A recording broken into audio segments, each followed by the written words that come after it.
Welcome to the CashFlowGuys radio show with your hosts, Tyler Sheff and Leo Young. It's time to learn to earn.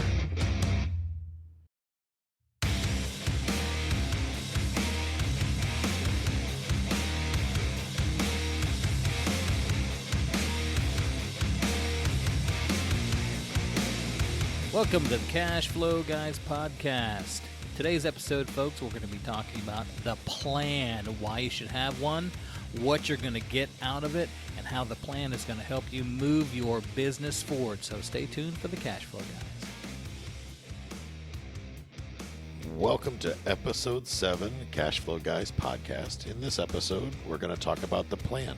The plan, that's the most important part. Most of the folks that we counsel with and coach and stuff like that, Tyler, wouldn't you agree? They jumped into this and didn't really have a plan. They just knew they wanted to start investing in real estate, and off they went and kind of got distracted, off track, and made some mistakes on the way without having a plan. Well, yeah, and when you talk about the plan, you could talk about it till you're blue in the face, but until you actually get it down on paper, get some sort of an outline. And that was one of the mistakes I made early on, was just I jumped in with both feet. I really didn't know what I was doing, and I got my way through it, but made a lot of mistakes and spent a little too much money on those mistakes. But second go around here, I'm finding that by drawing out that plan, taking the time to figure out my why, first of all, that why is critical. Oh, my goodness. And going back to my athletic background and going back to, a teacher, if you look at all the successful businesses, sports teams, successful entrepreneurs, singers, entertainers, all of that, all across the gamut, they all have some characteristics that are very similar. And at one point in time, they put a plan together, and that plan was supported by their core values or their why.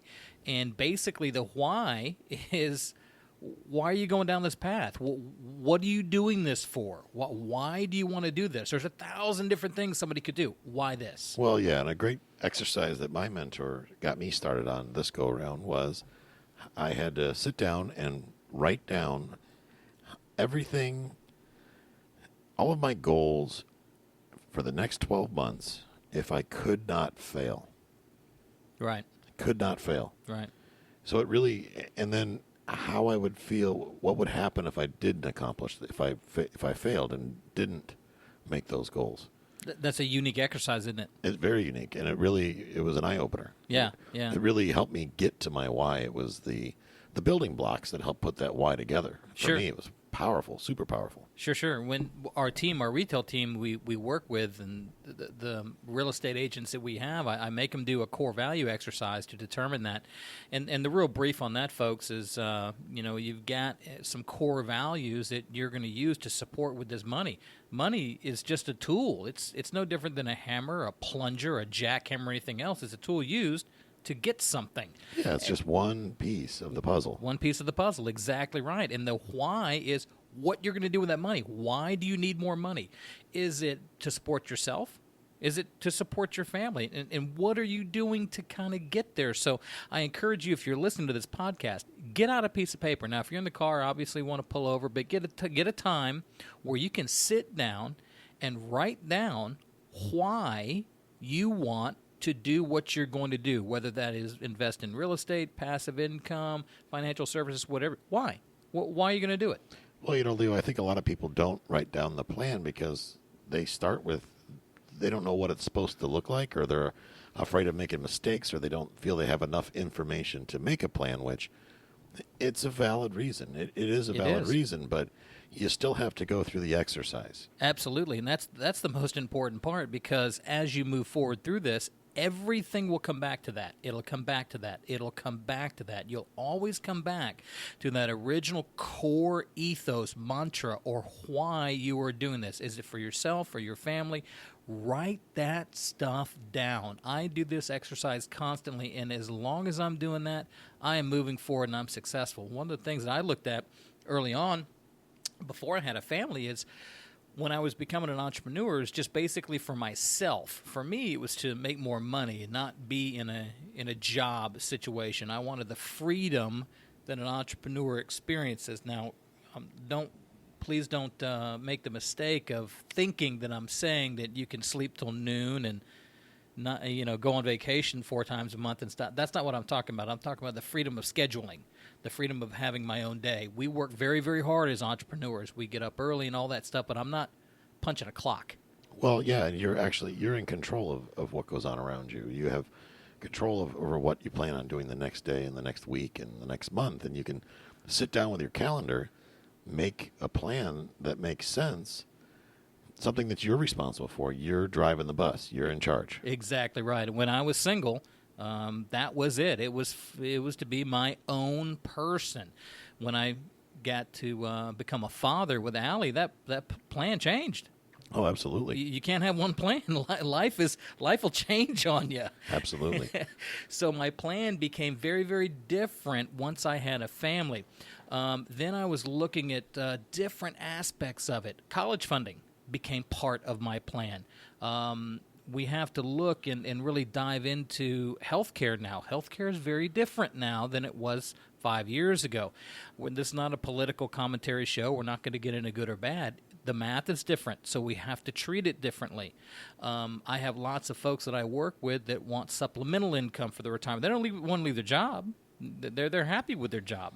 Well, a lot of people love their job, and I loved what I was doing. It was just the location I was doing it. My job, when I worked for the government, it took me all around the world, and the travel was great. But the problem is my family was here. Yeah, absolutely. So that wasn't your case. 20 years prior to that, it was different. Yeah, totally different. So it's a malleable plan. It changes, and there's all kinds of whys you're going to, you have to kind of extrapolate and get out there. Is it for retirement, supplemental income? Are you going to use your HSA or your self-directed IRA? All these factors have to kind of go in there.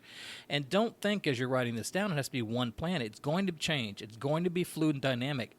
Just make a why statement, why you want to go down this road. The challenges that you will face will bring you back to that. You have to remind yourself why you're doing this. What's the reason for it? From that, what do? What do you actually do? Now I know. Let's use an example. Bob the investor. Let's say Bob doesn't want to go to work anymore. He wants to be an entrepreneur. He wants to be a real estate entrepreneur. What does he do? He wrote his plan. I don't want to work for Acme XYZ company anymore. I don't want to do that. I want to invest in real estate. It turns me on. I like it. That's my why. What do I do? Well, Leo, I think the first step he needs to do is he needs to build his business so it's bulletproof. He needs to start with his foundation. Huge. I mean, without a foundation, a house will fall apart. Absolutely. And really, a business is no different. Setting yourself up properly, taking the time to educate yourself on what is needed to set yourself up to make sure that you are insulated from failure opportunities that come up. Now, granted, you're going to make mistakes and you're going to fail. That's not what we're talking about. What we're talking about is having a outline, a plan, a castle, let's say a moat built around your empire to save you from some of the things that generally take a lot of businesses out. Starting with, think about personal financial statement. That's truly the foundation. You got to figure out where you are so you can figure out where you need to go. Right, and most people just look at the end. They're looking down the road. They forget where you're standing. Well, you got to think of it like a GPS. These days we don't read maps anymore. We look at a GPS, and the GPS doesn't work unless it knows where you are right now. It can't give you directions to the destination, right, unless it knows where you are now. And putting your plan together is absolutely no different. And how you got to start with the beginning, and like we said, that's where the why kicks in. But that personal financial statement, it's going to show you where you're strong, and it's also going to show you where you're weak. Yeah, and that's exactly right. I'll tell you this right now. I was having a conversation with one of our folks at a CashFlow game just literally a few days ago, and they were asking really about you, and we were talking about their personal financial statement, and really it was more about them than it was a CashFlow game. We got into a little sidebar, and they were talking about Tyler, and I said, listen, Tyler is a military veteran. If you put Tyler in the middle of the woods and you gave him a compass, he still wouldn't know where to go. Is left a good direction? Is north a good? Is south? You have no idea unless you determine first where you are. You got to know where you're standing in order to know where you're going. So having that plan that you put together, that personal financial statement, what's your income? What's your expenses? What are your liabilities? What's coming in? What's going out? Are you making money? Are you not making money? You have any idea? You got to put that on paper to know where you're standing. Absolutely. And, the compass analogy is good. It makes a lot of sense. And that comes from taking the time to set together a plan. In other words, pulling the compass out, like you said, Leo, when I'm already in the middle of the woods and it's 12 o'clock noon and the sun is high in the sky and I don't remember which direction my truck is in. Right. I can pick northwest, east, or south, and that's not going to help me if I don't know what direction from where I'm standing my truck is. I mean, I can go north all I want. But is that right? Is that correct? Is that Did correct? I park my truck on the north side or Exactly. is it on the east side? And, it happens.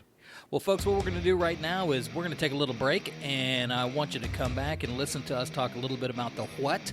Do you want streams or do you want piles? Stay tuned. Yeah, this is CashFlow Guys. Future Home Realty is a proud sponsor of the CashFlow Guys podcast. Our philosophy is to provide our agents with the best education in the industry, matched with an aggressive compensation plan that makes sense for you. Future home agents make more because they keep more, a lot more. If you are a licensed agent and you're trapped by a compensation plan that is not in your favor, give us a call at 727-417-9696. That's 727-417-9696. Today is the day to take control of your career and your checkbook. Welcome back, ladies and gentlemen. We are the CashFlow Guys. I'm Leo, and that's my partner over there, Tyler. And we've been talking about the plan, putting together your why statement. Why are you going down this road? What is it for? And Tyler, we talk about this kind of a lot, and this is pretty simple. Once you determine why you want to go down this road, why you want real estate investing, and you're starting to put this plan together, you got to figure out what you're investing in. And it comes up quite a bit. Streams or piles? Well, yeah, exactly. That's a great way to start in. A lot of people come in when they're thinking, I want to be a real estate investor. I see it on TV. It's great. Yeah, I think they're thinking in the term of piles. Yeah. Piles of cash. I'm going to make piles of cash. I'm going to sell a house. I'm going to make $50,000. And that's nothing wrong with that. It's great. But there's also streams. Mm-hmm. Now, we get up, we don't get up and go to work every day like most people do, but the average American gets up every day and punches the clock and receives streams of income. Income comes in provided they go to work every day. Correct. Trading time for dollars. Now, think of piles and piles of cash. Those are you see those on the internet. You see them on Facebook. Heck, we've used them in our CashFlow Games advertisements. Having that big pile of cash is what people get excited about, a big pile of cash. I get excited about a little bit of cash on a regular basis forever. Mm-hmm. You think about a pile of cash. You leave a pile of cash sitting on your front lawn. What happens when the wind blows? You lose some of it. Well, absolutely. And people walk by and help themselves to some of it. Yeah, like who? The IRS, for one. Our government taxes us based on the things they want us to invest in and what they don't want us to invest in. They want to guide what we do with our money. Okay, they want us to support certain things that they want supported. So there's incredible tax advantages to being a real estate investor. Now, an investor makes an investment in real estate over time. That's the way the IRS identifies an investor. Correct. Where if you're a wholesaler or a fix and flipper or something like that, the IRS, they treat that more like a business or like a job. It's taxed very much like a job. Right. That's the big thing that people need to understand. And when we talked about previous episodes, building your team, sit down with that tax professional up front. Make sure that they have that background in real estate and ask them flat out, which would be better? Do I get $50,000 today in one lump sum? Or is it better to get $1,000 a month for 50 months, which has greater tax advantages to me? And I think they're always going to tell you the stream is always going to be more advantageous tax-wise. If they tell you the opposite, you may want to look around for another tax professional. Exactly, and it's the difference between depreciation and capital gains. Now, we'll have later episodes in talking about depreciation schedules and how that's affected in real estate versus their capital gains. And when you have a pile of money coming in, like somebody buys a house and flips it for a huge profit, that's a pile of money coming in. They don't get to depreciate that. They have to pay capital gains on that. Yes, they do. Capital gains is pretty significant if you don't have a plan for that money, and that has to come from your tax professional. Depreciation, on the other hand, is a little more advantageous when your plan is streams of income, like what Tyler and I do. We invest in the long term. We don't really worry about what the property will be worth in 20 years. That's not that big a concern most of the time for us. We're looking at what we can get next month from the rents and the month after. Yeah, and further that, we look at what is it going to produce consistently every month for the next 20 years. Correct. Not what is it going to produce in 20 years. Yes, because we can take that money and do a lot more stuff with it and grow and grow and grow. And like you said, Tyler, when that income is exceeding our expenses to live, well, I don't have to work anymore. I don't need a W-2 job anymore. So Bob, the investor guy, he sat down and he did his why statement, and he looked at everything in his life and said, okay, this is why I want to invest in real estate. And then he starts to make his plan, and he determines what he wants to invest in. Maybe he's a pile guy. Maybe he's a stream guy. Let's take Bob, and he's a stream guy. Let's say he wants to buy single-family homes. Now, what Bob is going to have to do is put that bulletproof plan together, and this comes from a lot of the stuff that I did in athletics, and of course, you can relate to this as a veteran. When you put a plan together, you really don't put a plan together to succeed. You put a plan together to not fail.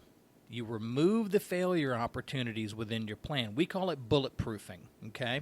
Like, for example, let's say I'm going out in the field and I have my laptop with me, and I plan to write a contract on a house using my laptop. Well, what if I have no internet service?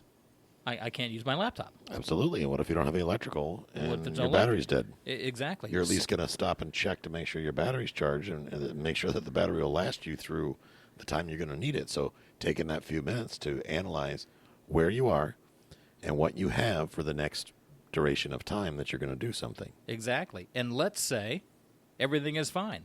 Something happens. I'll have a paper contract. I'll always have a paper contract. Absolutely. Have that backup in place. So we'll have a redundancy and a third redundancy kind of thing. There's a reason why naval vessels have 4 engines instead of 1. You know, the military does a really, really good job. Sports teams do a really good job of making a plan that's built to not fail and not building a plan to succeed. So when you're out there, Bob the investor, he's putting a plan together to make sure he's removing those failure opportunities or bulletproofing the plan. So he sits down. First thing he does is that personal financial statement. Where is he standing financially? From there, you've got to put a budget together. What's it going to cost? And there's 2 cost factors that we talk to people about. Most people only think about one cost factor, money.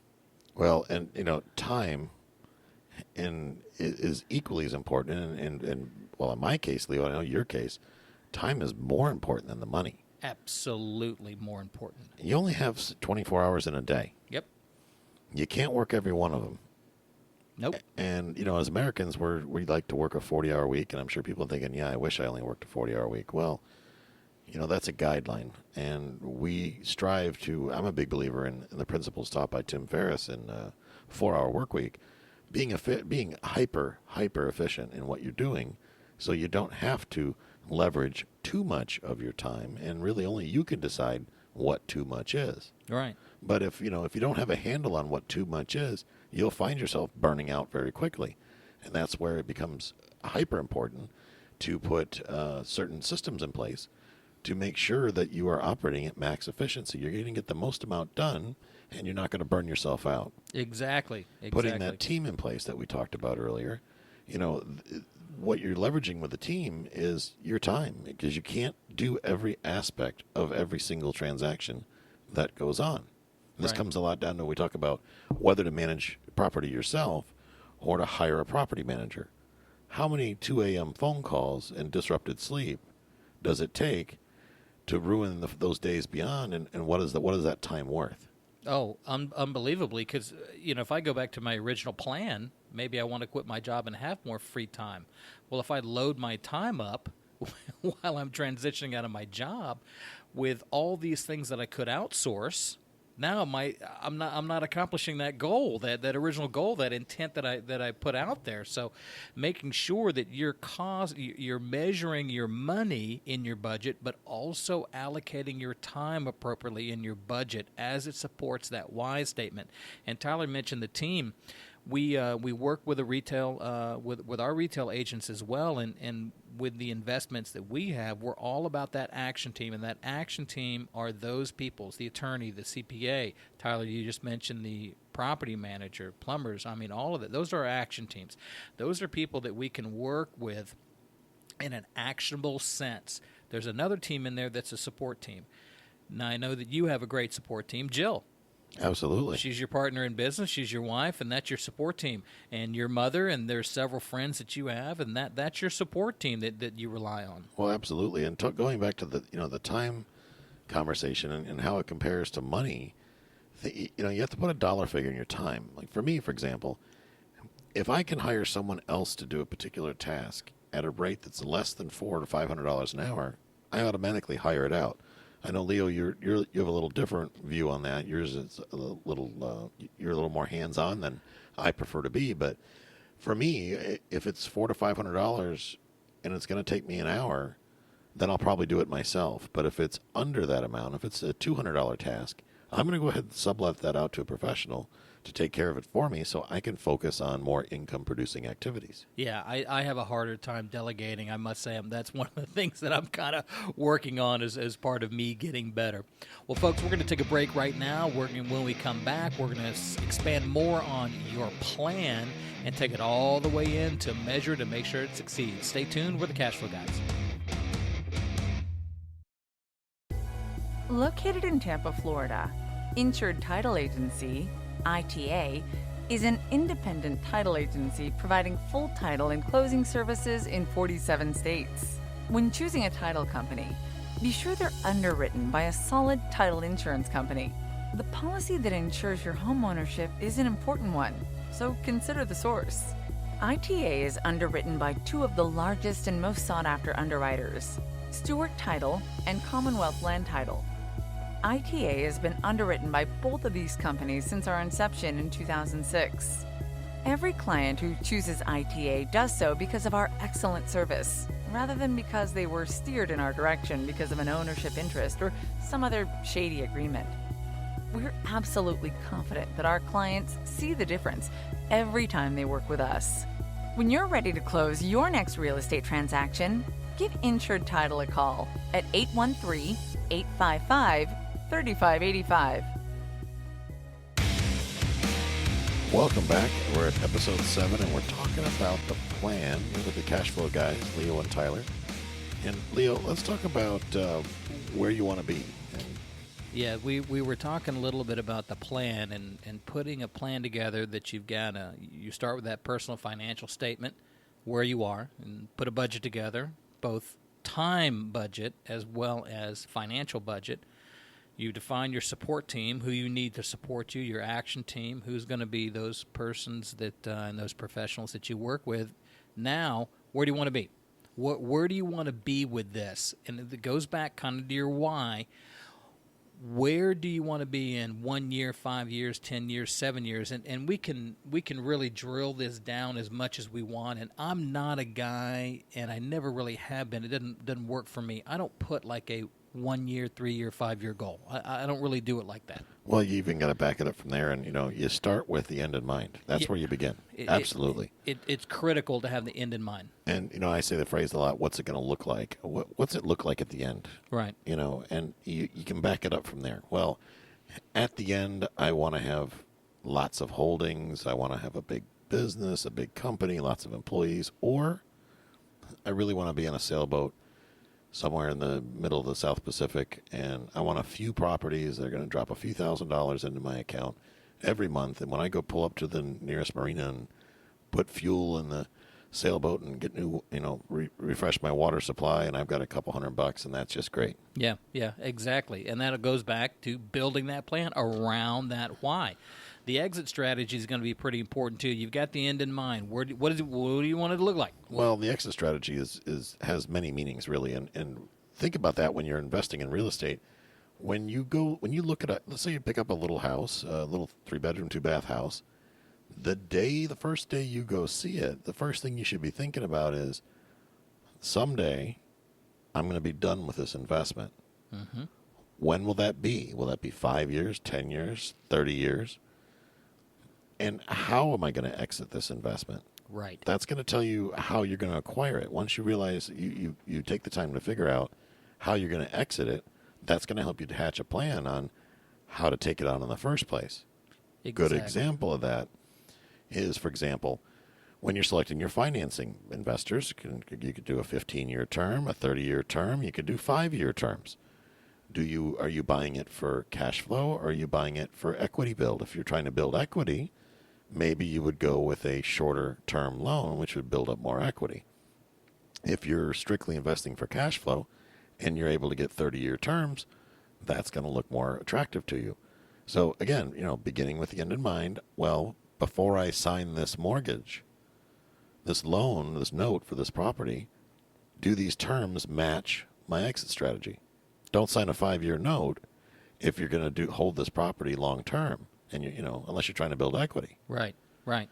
Exactly. Yeah, it's a great point. And sometimes we get into properties that are smaller properties, for example, condos, 3-bed, 2-baths, stuff like that. And as the plan builds, we may hold on to those properties only for a few years to get into bigger properties like duplexes, multifamily, things like that. And that goes along with using what you have to get what you need to accomplish what you want. I started flipping houses years and years and years ago, and then I bounced back and forth, mobile homes here and there, and did some wholesaling and all this. But, I wasn't thinking with the end in mind. I was just thinking about, 1-800 need cash now type of thing. Right. And that was pretty much my whole strategy, which, that never works for the long term. And, that's some of the problem with some of the tasks or the jobs involving real estate investing is some of the investor identities really are a job. There's no exit strategy. People go in thinking, I'm going to flip just a few houses to build up enough money to buy a rental property.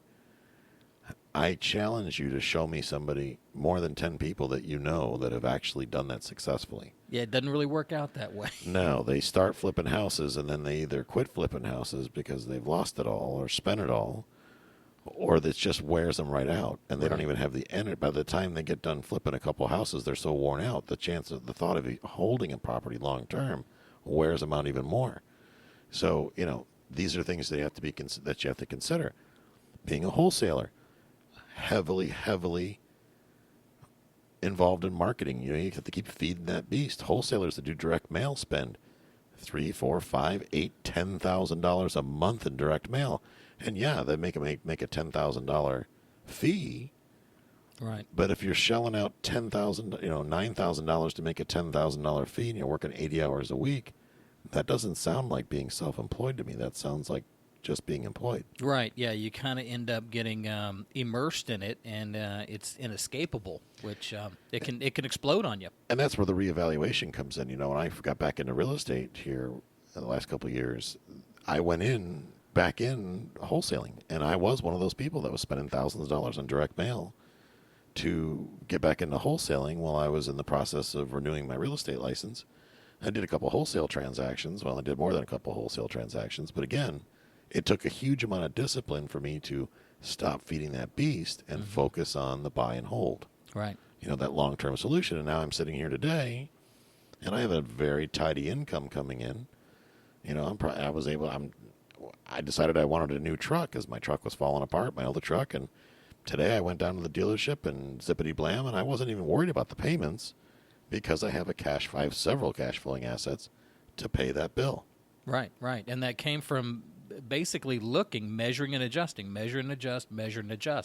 And that brings us to a point where that plan has to be measured and adjusted. For me, I do a rolling plan, which means every 90 days I reevaluate my personal financial statement, my profit and loss, my balance sheet, and every 90 days I reevaluate that back to my why, back to my core values. What is it supporting? Why am I doing this, and is it going the way I want to? I also build in there, like we talked about earlier, those fail-safes, those redundancies, those countermeasures. I'm always thinking, if I purchase this property, how am I going to get out of it? If I have to, what are the things that are going to come up? Does it need a roof? Is it going to be a problem? The durability of the neighborhood, and building in all those fail-safes so that I can make sure my plan succeeds. Because when you eliminate failure from the plan, the only thing left is success. Absolutely. And, talking about the 90-day reevaluation, that's what brought me, I don't know if I've actually verbalized this to you before, but that's what got me on board with this, doing this podcast and doing the videos and actually tracking the information that we're putting out to people. It's a way to, we've had hundreds and hundreds of conversations and counseled and mentored all these different people, but none of that information was recorded. So once that person leaves, that information goes with them, but nobody else gets the opportunity to take advantage of it. And that's my why, and that hit me a couple months ago. It's like, we're putting out this good information, and believe it or not, every once in a while I get some great ideas. And I wanted a way to, or I hear a great idea, and I want to have a medium to share it with the public. Yeah. I spend a lot of time reading, and I've surrounded myself with some amazing mentors. I spend a lot of time going to the real estate seminars and whatnot, and hanging out with people like Ken McElroy and the real estate guys, Robert Helms and The Godfather and all them, and my mentor. And I'm constantly learning, and as that information, if I don't share that information, it's going to go away. Yes, correct. So this podcast, I during one of my 90-day reevaluations, you and I, Leo, were talking about, there's got to be a way to, we got to be able to get this information out there, but more importantly, it needs to be archived and saved so that people later, 2, 3, 5 years from now, can reflect back. And can be built upon. Absolutely. And when I find good podcasts online, like the Real Estate Guys, love the Real Estate Guys. Cash Flow Diary is another one. Robert Kiyosaki's got one. I go back and listen to the old episodes. Yeah. And you hear them learning. They're constantly learning. I was having that conversation with Ken McElroy recently at a seminar, and he's a Rich Dad advisor, and, he sees it too. And going back and listening to that old information, even going back and reading his books. I've read his books several times, The ABCs of Real Estate Investing and The Advanced ABCs of Real Estate Investing. Those are books he put out many, many years ago. But the information still is as valid today as it was back then. Yeah, it's still relevant. And if you keep in study with it, you're constantly putting it back into relevancy. Absolutely. Yeah. The one thing that that we really, really talk to our team about as we transition to the last little piece of this is what we call front sight focus. Now, this I stole that. That's not my term. Front sight focus. Now, military guy. I mean, you've heard that 100 times on the range. You get it. But retired SEAL Commander Mark Devine has put out several books, and I'm a huge fan of his books. And he does these Kokoro camps and different fitness camps. I don't want to just pigeonhole it that way, but in one of his books, he talks about front sight focus and that laser focused to your plan and making sure that your plan is moving forward. Now, we've built this plan to remove failure. That we want to make sure we've got that. So we've got countermeasures and fail-safes in there and redundancies. If my computer doesn't work, I've got a paper contract. And I've got 3 pins with me in case that messes up. I've got an umbrella in case it rains. So all of these redundancies are built into that plan, and we're constantly adjusting and reevaluating that plan as we go. The big thing is stay focused on moving that plan forward and executing that plan. Now, we can get off on some bright, shiny stuff, can't we? Yes, we can. It's like when you were talking, I was hearing the siren go by from the fire department. I was like, "Ooh, shiny object!" Yeah, flashing exactly. lights. One real, and Tyler and I were talking about this a little bit on the break. I had some I've got some friends of mine up in the North Florida area, and they put together a power team. I mean, there was a young attorney guy, there was a young lender guy, there's a real estate professional, and an appraiser, and they put a little buying group together kind of thing. And they went out and they put a little plan together, and these are friends of mine. These are good friends of mine. And off they went, and they were buying these single-family homes, and they were depressed neighborhoods and stuff like that, and they were fixing them up. And I kind of lost touch with them for a while, and a few years later came back, and, hey, how's it going? Fully expecting them to say, oh, it's going great. Well, it all fell apart. Well, what happened?